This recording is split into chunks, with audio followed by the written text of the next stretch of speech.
구독, 알림 설정까지 부탁드립니다. 오늘도 우리 사는 이야기 찾아주셔서 감사합니다. 사연자분이 보내주신 이야기 시작해볼게요. 안녕하세요. 역시 뭐든지 수박 겉핥기식으로 보면 큰 코 다친다는 말은 어디서나 딱 들어맞는 말인 것 같습니다. 저는 어릴 적부터 집이 많이 가난했습니다. 저희 엄마는 미혼모로 절 낳았죠. 어릴 적 저희 엄마는 저희 친아빠이신 엄마의 남자친구와 사고를 쳤고 그 실수로 절 낳게 되셨어요. 정말 어디서도 다 칭찬하는 모범생이었던 저희 엄마. 그런 저희 엄마가 아이를 낳았다니 주변 사람들의 시선은 모범생이던 아이가 어쩌다 저렇게 망가졌냐고. 하지만 어린 학생이 아이를 낳는 경우가 거의 없었던 때라 너무 차가웠죠. 저를 낳고 저희 엄마는 집에서도 아주 찬밥 신세가 되셨다고 했습니다. 아무도 저희 엄마를 도와주지 않았죠. 저희 엄마는 매일 친구 집이나 근처 집에 사정사정해서 절 맡기시고 일을 다니셨어요. 애를 낳은 여자지만 젊은 나이 덕분에 그래도 변변찮게 여러 일을 하고 다니실 수 있었죠. 그래도 많은 돈은 모이지 않았기에 저의 어린 생활은 가난하고 불우했어요. 유치원에 들어가게 되면서 가난하고 아빠 없는 아이들은 아이들의 놀림 대상이 된다는 것을 알게 되었죠. 야, 쟤랑 놀지 마. 쟤네 집 가난하고 아빠도 없어. 우리 엄마가 그랬는데 아빠가 도망간 거래. 쟤네 엄마가 가난하고 돈도 없어서. 매일 유치원 구석에만 앉아 있었고 너무나도 힘들었습니다. 언젠가부터는 입을 옷도 부족해서 저는 몇 가지 옷을 바꿔 입으면서 유치원에 갔죠. 그러다 보니 저는 매일 같은 옷 입고 냄새나는 애라는 별명이 붙게 됐어요. 야, 냄새나잖아. 저기 멀리 떨어져. 저기 구석에 네 자리 있네. 밥을 먹으려고 할 때도 마찬가지였습니다. 구석에서 혼자 밥을 먹게 되었죠. 엄마가 싸준 도시락 속에 반찬을 나눠 먹는 애들, 밥 먹고 나서 점심시간 동안 친구들과 함께 노는 아이들이 너무 부러웠습니다. 초등학교, 중학교에 가서도 마찬가지였어요. 중학교 때 교복 살 돈이 너무 부담스러웠던 저희 집은 힘들게 물어 오래된 교복 한 벌을 얻어서 입게 됐어요. 다른 아이들은 다 반짝반짝 빛이 나는 새 교복인데 제 교복만 뭔가 맨질맨질한 느낌이 있고 해서 그럴까요? 저는 교복을 제대로 다루지 못한다고 학교에서도 혼나고 아이들한테도 오래된 교복을 입고 다니는 애라는 인식이 박혔습니다. 왜 나만 어릴 때부터 이렇게 가난해서. 아니, 아빠가 안 떠났으면 괜찮았을까? 두 사람이 어떻게든 같이 돈을 벌었으면 상황이 더 나았을까? 매일 눈물이 났고 저는 중학교를 다니면서 우리 가족을 빨리 살릴 일은 상업고등학교에 가서 일을 배우고 취업을 해서 야간대학을 다녀서 더 전문성을 갖추는 것이라는 생각이 들었습니다. 저는 어떻게든 상업고등학교만은 들어가야겠다는 생각에 힘들지만 열심히 공부했죠. 그리고 저는 그렇게 여자 상업고등학교에 들어가게 되었어요. 상업고등학교는 주로 교복을 입지 않아도 되는 자유로운 형태였고 저는 중학교 때 입었던 교복보다는 좀 더 나은 수준의 오래된 교복 한 벌을 받게 되었습니다. 다행히 깨끗한 교복. 이번에는 아이들에게 교복 관련해서 놀림을 받지 않게 되어서 행복했죠. 저는 상업고등학교에서 회계 쪽을 공부했어요. 회계를 배워서 은행이나 회사에 들어가서 빨리 돈을 버는 것이 목표였죠. 회계를 전공하면서 3학년 때는 회사와 은행 쪽으로 실습을 나갈 수 있었습니다. 정말 고된 회사 일이었지만 빨리 일을 열심히 배워서 실제로 사회에 나갔을 때 더 잘 써먹어서 돈을 더 많이 벌어야겠다는 생각뿐이었죠. 그래야지 엄마랑 저만 있어서 가난한 저희 집에 조금도 보탬이 될 수 있으니까요. 정말 행복하게 일을 배웠던 회사 생활. 어느 날부터 저의 이런 행복한 일상에 조금씩 금이 가고 있었습니다. 땡땡씨, 나이가 어리면 적당히 눈치껏 행동할 줄 알아야지. 내가 이런 것도 가르쳐줘야 해? 그리고 학교에서 뭘 배운 거야? 이런 것도 실수하고. 작은 잔실수 하나하나에도 저는 사장님에게 불같은 호령을 듣게 되었고, 일찍 출근했으면 저보다 나이 많은 사람들의 눈치를 보게 왜 일찍 출근했냐고, 야근하겠다고 하면 나이도 어린 것이 또 무슨 사고를 치냐고 야근하냐면서 제가 하는 일 하나하나에 트집을 잡고 혼나게 되었습니다. 처음에는 사회는 이렇게 쓴맛이구나 했지만 저에 대해서 하나하나 트집을 잡아가고 혼내시는 사장님에 대해서 정말 너무 이해가 가지 않더라고요. 왜 또 나한테 저러시는 거야? 잘못한 게 없는데. 너무 눈물이 나고 갈수록 스트레스였습니다.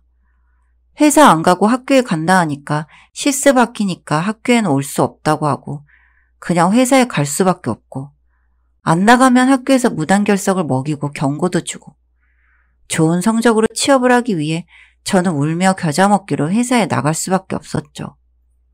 하루하루가 너무 힘들었고 매일같이 사장님께 깨졌고, 저는 어느 날 버티다 못해서 회사와 집이 멀어 퇴근 후 한 번도 데리러 오지 않았던 엄마에게 데리러 와달라 부탁을 했습니다. 엄마, 오늘 회사 생활 너무 힘들다. 좀 멀기는 한데 오늘만 데리러 와줄 수 있어? 버스 어떻게 환승해서 오는지 알지? 내가 근처에서 맛있는 거 사줄게. 조금 먼 길이지만 울먹이는 저의 목소리에 엄마는 흔쾌히 와주겠다고 하셨습니다. 퇴근 후 바로 엄마를 볼 수 있다는 생각에 힘들었지만 꾹 참고 힘내서 일했죠. 그리고 퇴근 시간 저는 빠르게 짐을 쌌어요. 그리고 회사 밖으로 나갔죠. 회사 밖에 서 있는 엄마. 엄마를 부르려는 순간 저는 뭔가 무서운 것이라도 본 마냥 표정이 굳어있고 떠는 저희 엄마를 볼 수 있었습니다. 그리고 조금 먼 거리였지만 엄마의 입모양을 읽을 수 있었죠. 엄마는 분명 당신이 여기 어떻게 라고 중얼거리고 있었어요. 대체 누굴 봤길래? 저는 뒤를 돌아보았죠. 제 뒤에는 사장님께서 서 계신 게 아니겠습니까? 엄마는 사장님을 처음 보실 텐데 아는 사이인가? 하는 생각이 들었죠. 엄마는 계속해서 표정이 굳어 계셨고 파르르 떨고 계셨습니다. 저는 그런 엄마에게 다가가서 사장님과 엄마를 서로 소개시켜 드렸습니다. 사장님은 저희 엄마에게 인사를 하시고는 뭔가 이상한 느낌이 드셨는지 계속 고개를 갸우뚱하셨어요. 그리고 저는 사장님의 입에서 나오는 소리를 믿을 수 없었습니다. 자영아? 자영, 저희 엄마의 이름. 그 이름이 불리는 순간 엄마도 고개를 들어 사장님 쪽을 쳐다봤습니다. 혹시 상식씨 당신? 서로 아는 사이인 엄마와 사장님, 그리고 뭔가 둘 사이에서 느껴지는 알 수 없는 깊은 인연. 저는 서로가 어떻게 아시는 건지 물어봤고, 충격적이게도 전 그렇게 절 괴롭히고 힘들게 했던 사장이라는 사람이 사실은 제 아빠라는 사실을 알게 되었습니다. 엄마는 그 이야기를 하길 주저하셨지만 제가 끝까지 추궁하자 그 이야기를 저에게 해주셨죠. 그 사실을 다 듣고 나니 정말 더 어이가 없는 겁니다.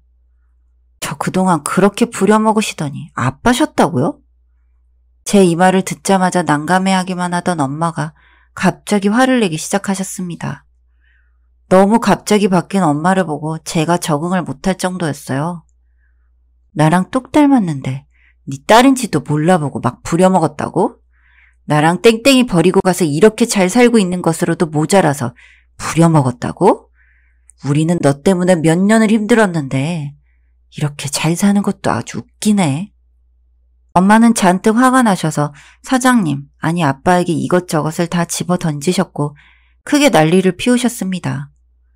그런 엄마를 보면서 아빠의 신분이 맞아 터지긴 했지만 속이 시원하더군요. 너 한번 이 프라이팬으로 맞아봐라. 마침 새 프라이팬 필요해서 사서 집에 가던 길인데 너 같은 놈은 맞아야 돼. 하면서 정말 엄마가 프라이팬을 휘둘러서 사장님을 때리는 게 아니겠습니까? 띵 하는 소리가 저에게까지 들리는 정도였으니 정말 있는 힘껏 후려치신 것 같았습니다. 그리고 주저앉은 그 사장님을 두고는 엄마는 제 팔을 잡고 집으로 가자고 하셨죠. 엄마는 저에게 당장 그만두라고 하셨고 저 역시 이런 사건이 있었는데 더 다닐 생각도 없었기 때문에 사직서를 작성했습니다. 그리고 그 다음날 저는 그 사람에게 사직서를 제출하기 위해 출근을 했습니다.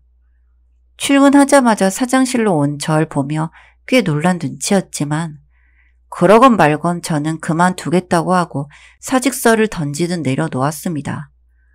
그분은 그 사직서를 보더니 한숨을 한번 쉬고 이야기하더군요. 내가 모르고 부려먹은 건 있지만 왜 나가는 거야? 왜라니? 이 사람이 진짜 왜인지 몰라서 그러는 건가? 어이가 없어서 직원이 회사가 마음에 안 들면 떠나는 게 맞는 거지. 안 그러냐고 물었습니다. 그랬는데 그 사람은 제 사직서를 받지 않겠다고 하는 겁니다. 대체 왜 안 받느냐고 너무 화가 나서 당신이랑 하루도 얼굴 안 보고 살아야 내가 살 것 같으니까 처리해 주라고 하고 사장실에서 나오려는데 그 사람 옆에 여직원이 타놓은 커피가 보였습니다. 그리고 그 커피를 들어 냅다 뿌려버렸죠. 그동안 나와 내 엄마를 버리고 혼자 잘 살고 있던 죄 받는다 생각하시죠? 그리고 당신 나이 어린 직원이라고 그렇게 사람 부리는 거 아닙니다. 아직 어려서 그만한 대항도 못하니까 본인 하고 싶은 대로 휘두르고 막말 퍼붓고 그렇게 살지 마세요. 내 몸에 당신 피가 흐른다는 게 참 치욕스러울 정도입니다.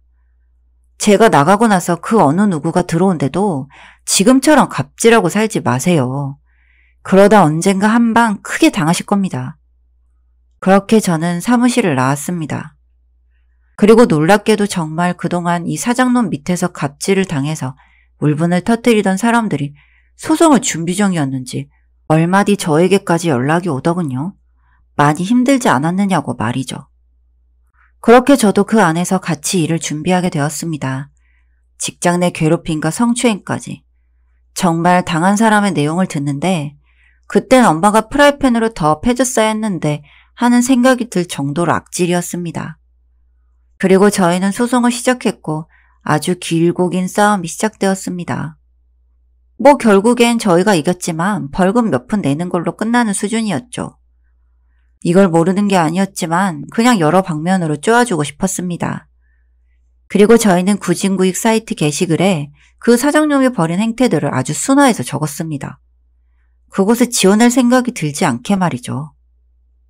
심하게 하면 명예훼손으로 당할 수 있다길래 적당히 돌려까느라 참 힘들었습니다.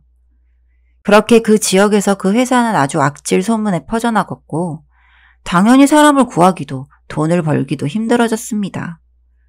소송과 함께 2년쯤 흘렀을 때 결국엔 그곳은 문을 닫게 되었죠. 웃긴 건 재혼까지 해놓고는 저와 엄마에게 찾아와서 이혼하고 올 테니 자신을 받아달라는 개소리를 했다는 점입니다. 자신의 와이프는 애를 못 낳는다나요? 어쩐다나요? 엄마가 듣더니 하도 기가 차서 프라이팬으로 대가리 터지게 맞고 싶지 않으면 꺼지라고 했고 그 이후로 죽긴 싫었는지 찾아오지 않고 있습니다. 회사 쫄딱 망해서 그 일 해결하는 데만 해도 정신이 쏙 빠졌겠지만요. 그 이후로 전 다른 곳에 취업해서 엄마에게 효도하며 그렇게 살고 있습니다. 정말 그런 거지 같은 인성의 인간 밑에서 안 자란 게 한편으로는 너무 다행이라는 생각도 듭니다. 앞으로 전 엄마와 행복하게 열심히 살아나보려고 합니다. 사연은 여기까지였고요. 우리 사는 이야기 시청해주셔서 감사합니다.